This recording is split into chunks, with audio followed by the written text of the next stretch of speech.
علیکم ورحمۃ اللہ وبرکاتہ۔ الحمدللہ رب العالمین والصلاة والسلام علی اشرف الانبیاء والمرسلین وعلی آلہ واصحابہ اجمعین، اما بعد۔ قال اللہ تعالی اعوذ باللہ من الشیطان الرجیم، بسم اللہ الرحمن الرحیم، اليوم اکملت لکم دینکم واتممت علیکم نعمتی ورضیت لکم الاسلام دینا۔ سامعین اکرام، حاضرین مجلس، میرے بھائیوں، دوستوں، مشفق اساتذہ اکرام، آج اس سالانہ انجمن کے موقع پر میری تقریر کا موضوع ہے عدل و انصاف کی اہمیت۔ سامعین اکرام، اسلام ایک مکمل ضابطہ حیات اور کامل دین ہونے کے ساتھ ساتھ راہ نجات بھی ہے، جیسا کہ اللہ رب العالمین کا ارشاد ہے، اليوم اکملت لکم دینکم واتممت علیکم نعمتی ورضیت لکم الاسلام دینا۔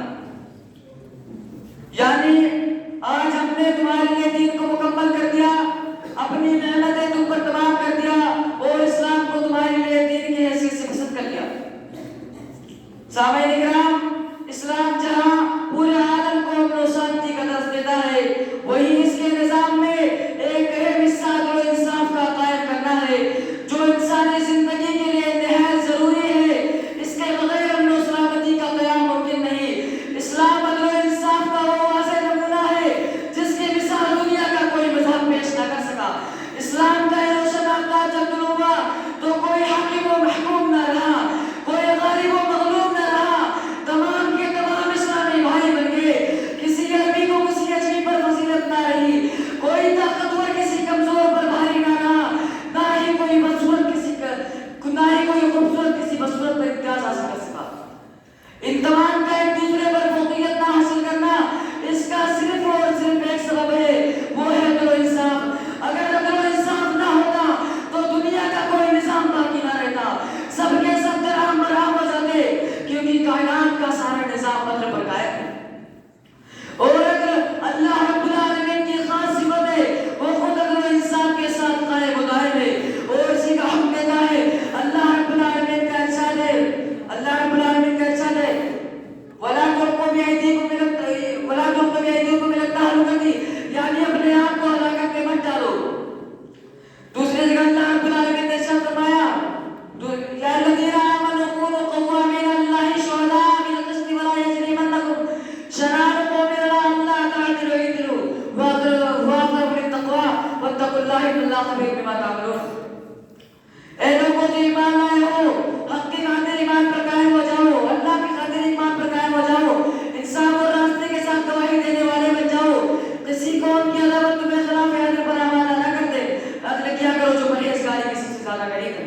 یقین مانو اللہ رب العالمین تمہارے اعمال سے باخبر ہے۔ امام الانبیاء خاتم المرسلین جناب محمد رسول اللہ صلی اللہ علیہ وسلم نے عدل پر بہت زیادہ زور دیا ہے اور کچھ حالتوں میں اسے سب سے بڑا جہاد بتلایا ہے۔ اسلام میں نسل و خاندان کے اعتبار سے کسی کو کسی پر فضیلت حاصل نہیں ہے۔ اسلام کہتا ہے کہ صدیق اکبر اور حبشی غلام برابر ہیں۔ حدود و قصاص میں ایک آدمی اور دنیا کے آخری پیغمبر جناب محمد رسول اللہ صلی اللہ علیہ وسلم کی آخری بیٹی حضرت فاطمہ زہرا رضی اللہ تعالیٰ عنہ برابر ہے۔ بخاری شریف کی روایت ہے، ایک مرتبہ فاطمہ نامی عورت نے چوری کیا تو حضرت اسامہ رضی اللہ تعالیٰ عنہ نے آ کر نبی صلی اللہ علیہ وسلم سفارش کی تو نبی صلی اللہ علیہ وسلم غصہ ہو گئے اور فرمایا، اتشفع فی حد من حدود اللہ۔ سامعین اکرام، اسلام نے عدل و انصاف کا اتنا بڑا مقام و مرتبہ دیا کہ حاکم ہو تب بھی اس کے ساتھ عدل و بھلائی سے کام کیا جائے گا۔ والدین اعزاء و اقارب بھی اس کے ساتھ میں آ جائیں گے تب بھی ان کا یہی حکم ہوگا، اگرچہ یہ فیصلہ ان کے خلاف ہو۔ غور کرنے کا مقام ہے میرے بھائیوں، وہ والدین جن کا حقوق اللہ رب العالمین نے اپنے حقوق کے فوراً بعد کیا ہے، مگر عدل و انصاف کے میدان میں ان کی اطاعت کا تقاضا ہے۔ سامعین اکرام، اسلام انسان کو سب سے پہلے اپنے جسم و جان کے بارے میں عدل کرنے کا حکم دیتا ہے۔ وَلَا تُلْقُوا بِأَيْدِيكُمْ إِلَى التَّهْلُكَةِ، یعنی اپنے آپ کو ہلاکت میں مت ڈالو۔ اسلام میں اولاد کے درمیان عدل و انصاف کی سخت تاکید کی گئی ہے، جیسا کہ رسول کریم صلی اللہ علیہ وسلم کا ارشاد ہے، اعْدِلُوا بَيْنَ أَوْلَادِكُمْ، یعنی اولاد کے درمیان عدل و بھلائی سے سلوک کرو، یعنی اولاد میں چاہے لڑکا ہو یا لڑکی